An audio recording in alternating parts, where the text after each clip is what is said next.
देखो electric field की direction में आपको पता है पोटेंशियल वेरी कर जाता है बेटा। तो इक्वी पोटेंशियल सरफेस की सबसे इंपॉर्टेंट बात है कि E vector electric field intensity always perpendicular to equipotential surface. ठीक है, ई वेक्टर हमेशा हमेशा इक्वी पोटेंशियल सरफेस के एकदम परपेंडिकुलर होगा।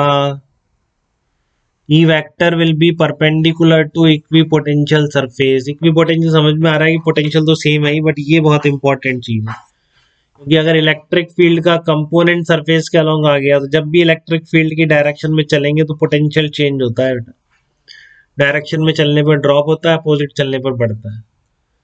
ठीक है, तो जैसे पॉइंट चार्ज है आपका क्यू चार्ज है, इसकी इक्वी पोटेंशियल सरफेसेस कौन सी होती है? इस तरह के कंसेंट्रिक स्फीयर्स होते हैं। ठीक है ना, पॉइंट चार्ज की इक्वी पोटेंशियल सरफेसेस क्या होती है? स्फेरिकल इक्वी पोटेंशियल सरफेस होती है इसकी।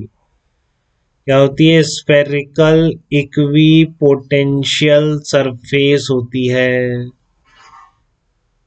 ये स्फीयर है, आपको नहीं लग रहा होगा sphere, but still it is sphere.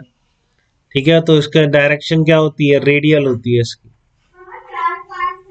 इस तरह से होती है, इस तरह से रेडियल डायरेक्शन में होती है। रेडियल आउट, ये फील्ड लाइंस हो गई, फील्ड इंटेंसिटी की डायरेक्शन हो गई सरफेस के परपेंडिकुलर। ठीक है ना, सरफेस के परपेंडिकुलर क्या हो गई? ये फील्ड इंटेंसिटी की डायरेक्शन हो गई। तो ये होता है आपके स्फेरिकल इक्विपोटेंशियल। अगर यूनिफॉर्म फील्ड है, इक्वली स्पेस्ड फील्ड लाइंस है, इस तरह से यूनिफॉर्म फील्ड है, तो इसकी इक्विपोटेंशियल सरफेस कैसी होगी? प्लेन होगी, perpendicular to the field lines. इस तरह के जो प्लेन्स होते हैं perpendicular to the field lines, these are equipotential surface. तो ये प्लेनर, इसको कई बार प्लेनर फील्ड भी बोल देते हैं, क्योंकि इक्विपोटेंशियल सरफेसेस कैसी हैं? पॉइंट चार्ज के केस में स्फेरिकल है, ये प्लेनर है, प्लेन्स है। ठीक है, तो आपके इन दो प्लेन के पोटेंशियल दे देगा और बीच की डिस्टेंस दे देगा, तो delta we upon delta R से आप फील्ड इंटेंसिटी भी निकाल देंगे। ठीक है ना, तो प्लेनर इक्विपोटेंशियल सरफेसेस किस में होंगी? यूनिफॉर्म फील्ड में ऐसा होगा, यूनिफॉर्म फील्ड में ये प्लेन्स इक्विपोटेंशियल होता है। ठीक है, एक आपने अभी इनफाइनाइटली लाइन चार्ज देखा, उसमें ने आपको बताया भी फील्ड कैसा है, उसमें सिलेंड्रिकल है, तो उसमें ऐसी सिलेंड्रिकल इक्विपोटेंशियल सरफेसेस होंगी। कंसेंट्रिक सिलेंडर्स, ये सारे सिलेंडर्स सेम पोटेंशियल्स पर है, इनकी एक्सेस वही है जो कि इनफाइनाइट वायर है आपका। ठीक है, तो ये क्या है? सिलेंड्रिकल इक्वी पोटेंशियल सरफेसेस इसमें आएंगी, सिलेंड्रिकल इक्वी पोटेंशियल सरफेस। तो कोई भी दो फील्ड लाइन जैसे इंटरसेक्ट नहीं करती है, वैसे आपकी कभी भी दो इक्वी पोटेंशियल सरफेसेस भी इंटरसेक्ट नहीं करेंगी, क्योंकि रीजन वही है, इंटरसेक्ट करेंगी तो दो परपेंडिकुलर हो जाएंगे वहाँ एक पॉइंट पे, तो दो फील्ड लाइंस की दो फील्ड इंटेंसिटी की डायरेक्शन हो जाएगी एक ही पॉइंट पर, जो कि पॉसिबल नहीं है। ठीक है, तो इक्विपोटेंशियल सरफेसेस कभी भी इंटरसेक्ट नहीं करेंगी। एक एग्जांपल देख लीजिए इक्विपोटेंशियल सरफेसेस के यूज का, कि हम न्यूमेरिकल कैसे आएंगे। तो बेसिक ड्राइंग है इनकी इक्विपोटेंशियल सरफेसेस की।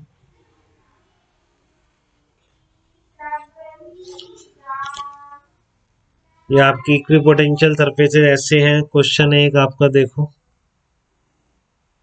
इस तरह की इक्विपोटेंशियल सरफेसेस आपको शो कर रखी।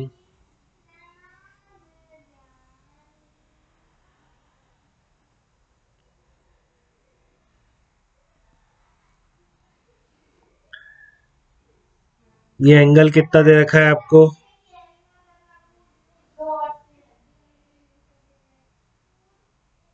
ये 10 दे रखा है, ये 20 दे रखा है कोऑर्डिनेट, ये आपका 30 सेंटीमीटर है, एंगल 30 डिग्री दे रखा है।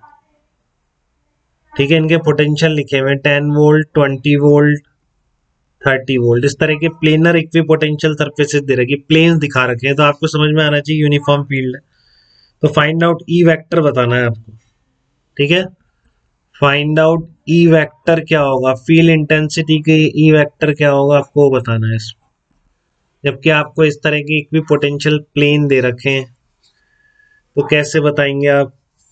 अब प्लेनर है तो आपको पता है कि यूनिफॉर्म इलेक्ट्रिक फील्ड है तो इनके सबके परपेंडिकुलर होगा, इस तरह से होगा।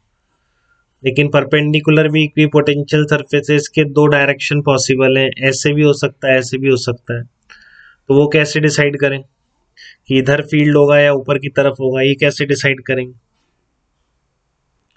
तो उसको डिसाइड करने का तरीका है कि आपको पता है कि फील्ड इंटेंसिटी की डायरेक्शन में पोटेंशियल डिक्रीज करता है, ठीक है ना।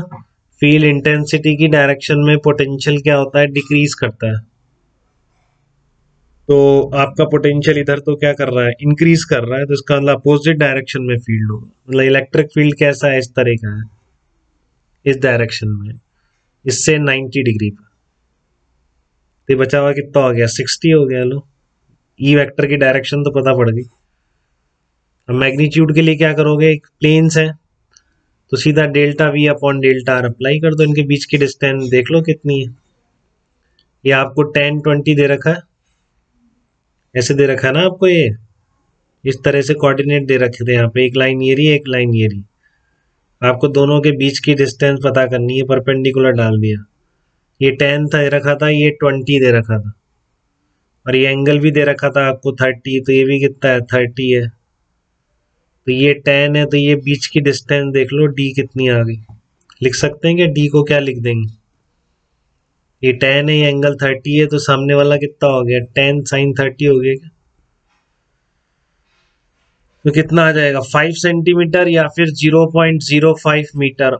और डेल्टा वी कितना है, एक प्लेन से दूसरे प्लेन का 20 माइनस 10 वोल्ट है। तो मैग्नीट्यूड ऑफ फील्ड इंटेंसिटी कितना आ जाएगा, डेल्टा वी अपॉन, वही डीवी अपॉन डी आर से लिख रहा हूँ, बट यूनिफॉर्म है तो इसलिए कांस्टेंट रहेगा डेल्टा वी अपॉन डेल्टा। तो 10 अपॉन 0.05, 200 वोल्ट पर मीटर मैग्नीट्यूड आ गया। पूरा वेक्टर फॉर्म में लिखना है तो आप कंपोनेंट कर सकते हैं, cos 60 sin 60। तो पूरा फील्ड इंटेंसिटी कितना हो जाएगा, magnitude of E cos 60 degree minus I cap plus magnitude of E sin 60 degree J cap. तो ये cos 60 कितना होता है, 1/2 होता है, तो -100 इंटू आई कैप प्लस √3/2, 100 √3, 100 √3 जे कैप। ये आपका आंसर आ जाएगा। बहुत ही कॉमन प्रॉब्लम्स है इस तरह की।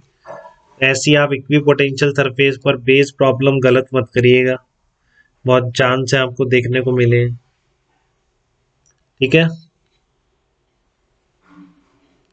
क्लियर है इतना आपको यहाँ तक, बिल्कुल। देखो कोई दिक्कत तो नहीं किसी को। E vector equal to -100 I cap plus 100 √3 J cap, ये वेक्टर आ जाएगा पूरा इलेक्ट्रिक फील्ड इंटेंसिटी का।